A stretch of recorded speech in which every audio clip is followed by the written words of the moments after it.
মানে রুদ্রনীল ভাইয়া, মানে রুদ্রনীলের নিজেরও যে অবস্থা, রুদ্রনীল যেভাবে গিরগিটির মতো আসলে রং বদলেছেন, রুদ্রনীলও কিন্তু একসময় হ্যাঁ, মমতার পাশে, একসময় একদম, বিজেপির পাশে, একদম। একজন বামপন্থী।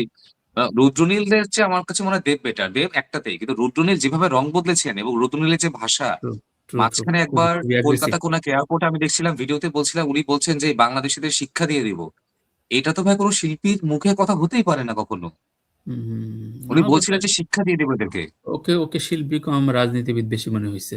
একদমই, মানে একদমই। আর এই ক্ষেত্রে আমি একজনের কথা বলতে পারি কলকাতা এখন পর্যন্ত আমার সবচেয়ে পছন্দের, মানে যিনি বরং মানে প্রত্যেকের সমালোচনা করেন, তিনি হচ্ছেন ঋতিক চক্রবর্তী।